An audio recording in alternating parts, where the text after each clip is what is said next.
So if you're experiencing back pain, whether it's from an injury, post-surgery, or it's just this chronic nagging pain that you've had for a while, there are likely a few muscles that are playing a role in how your body feels. So it's kind of a chicken or the egg thing, right? If you have an injury, the injury could cause the muscles to overcompensate, or the muscles could be tight, which makes your core a little weaker, and then the injury could happen. So you want to make sure that you're keeping a few muscles healthy and functional in your body to kind of protect you from higher levels of pain. Now, the biggest thing you need to know is that the muscles that you need to work on or stretch are not always what you think they are. So a lot of times when people feel back pain, they want to round forward. They think that rounding forward like this, right? I'll show you from the side, like this, is what's going to help them get out of pain. But that's not always the case. I mean, there are muscles back here,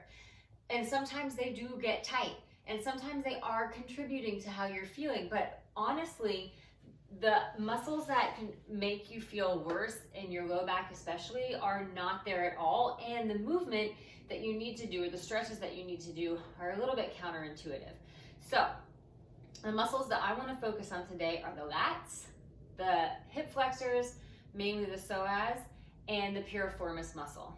So your lat muscles actually begin on your back, on this place called the thoracolumbar fascia, which is just where the thoracic spine and the lumbar spine, middle back, lower back meet. And there's like a diamond-shaped piece of connective tissue that sits right here. So the lat muscles start there. They go up on your back all the way out, and then they attach on your arm. So they actually act on your arms. They pull your arms down from up high, and they help to rotate your arm bones in like this. But on your spine, on your back, they actually help with spinal extension. And if those muscles get a little too tight, and a lot of people overwork these muscles, by the way, if these lat muscles get too tight, they can pull your arm bone down and rotate it in and get it fixed in this position. So this level of tightness actually compresses my spine, right? So I want to keep this muscle healthy and active. Yeah, you don't want it to be weak. Yeah, so I get sometimes working the lats. Working the lats sometimes is important. However, most people overwork them. Most people go to the gym and do lat exercises when they don't even need to. They need to be focusing on other things, okay? So just knowing that about those muscles, kind of the way to stretch them out is to get this external rotation, right? So the palms facing each other, right? Lifting up, and then getting the arm above the line of the shoulder. So I like to do this in a child's pose. So you can sit back on your heels, reach your arms forward and lower your head down, rotate your palms to face each other, and then just sinking into this position. As you're here, try to breathe into the low back, into that fascia that I talked about, and really reach the arms forward. And then to get one side, right, to alternate sides, walk your hands over toward the right, sitting into the left hip even more, and then you'll really feel that stretch on the left side. Breathe there a few times, and then walk over to the left side, doing the same thing over here, breathing into the right. So I won't hang out there for time purposes, but you can hang out there as long as you need to. So that's number one. Number two, the piriformis. So the piriformis is one of the deep rotators in the hip. It starts on your sacrum, on the bottom of your spine, and then it inserts on the greater trochanter of your femur bone. That's your thigh bone. Big knobby protuberance on your thigh bone, yeah? So they're important muscles. They do rotate the thigh bones out, but when they're short and tight, they actually compress the hip in the back. They may cause you to tuck your pelvis, and they shorten the distance between the sacrum and the thigh bone. So if you're really tight on one side, you could actually create an imbalance in your pelvis and your spine. Yeah? If you're really tight on both sides, you're just going to get this hard, constricted feeling in the hips, and then you probably feel back pain, tightness from that. Piriformis tightness can also cause sciatica, so that nerve pain that goes down your leg, right? Sometimes that can be caused by a disc injury, but a lot of times it's caused by a tight piriformis muscle. Now, this is important because external rotation is extremely important for a functioning thigh and hip. You do want to practice external rotation, but the problem is a lot of times if we don't have the other rotators, the deeper rotators working to get our thigh bones to move within the hip socket, then the piriformis overtakes the work.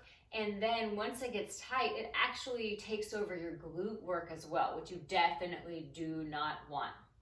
So you always want to make sure to stretch that muscle out as well. Simple figure 4 stretch will do that.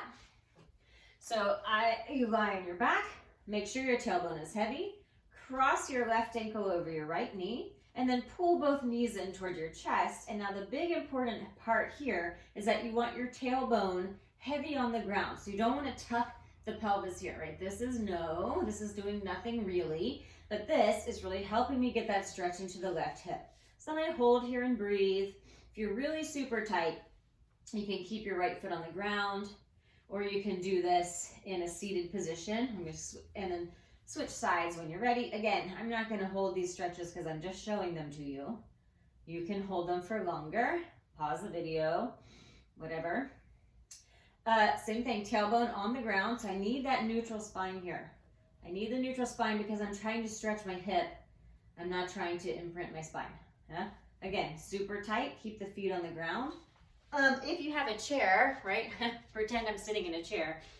Yeah, you can just do it like this. Yeah? Okay.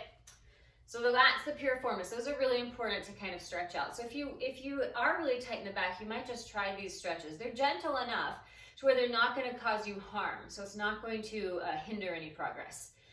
So next we'll talk about the hip flexors. So one of the biggest muscle that forms the hip flexor, the psoas, I've talked about many times, starts on the spine, goes through the body, inserts on the thigh bone, connects our trunk to our legs. For major one that forms our hip flexors. There's a couple of other muscles.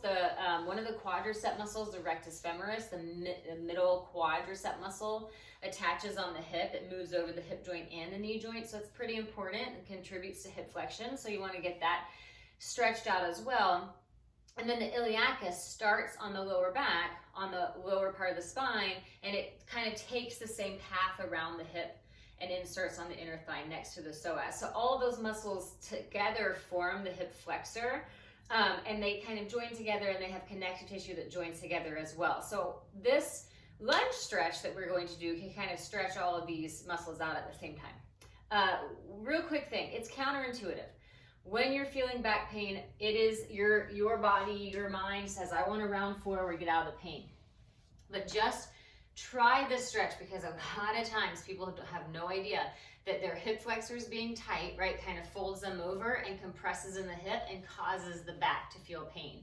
So if you actually stretch these out, going the other way for a second, you can relieve a lot of your pain that's coming from compression in the hip. All right, so a low lunge. Start on your knees, bring your right foot forward, and you want to make sure that your knee is going to be over your ankle. So I'll show you this on a diagonal actually. I put my leg to start a little bit forward because then when I press into my lunge, then my knee is hovering right over the ankle. So get your pelvis upright and then press forward. So you'll feel this in the quad and in the front of the hip there. So again, I'm going to make sure I'm not sticking my tush back, yeah, and I'm not tucking it under. I'm upright, just press it straight forward. Right hand on the knee, left hand over behind my head, and then side bend toward the right side. And as I do this, I'm breathing into my rib cage, I'm breathing into my armpit, and I'm just adding the stretch into this upper body. And now if you rotate towards your front knee, you can really stretch that iliacus out a little bit, get into the back of the hip, and then of course come back to center and up. I'll stay facing this way so you can see the other side in a different angle. So left leg forward, pelvis upright, press the pelvis forward, left hand here, right hand behind the head, and then side bend. Again, I'm just showing you the full stretch, and I want to show it quickly because I know when you're watching a video trying to learn movement, it's kind of annoying when somebody just hangs out forever and ever. And rotate the spine, if you want to. So I'm just showing you the stretch. You can go back and look at it, but you can hold this for much longer. You can also hold one part of it. So if you really want to get into the quad and the hip flexor, hold that for a second before you add everything else on. All right, so those are 3 stretches you can do to kind of help relieve some of your back pain. If you have any questions about any of the anatomy I covered, please reach out to me, info@julieturnermovement.com. Subscribe to my YouTube channel to get many more videos like this, or follow me on Instagram @JulieTurnerMVMT.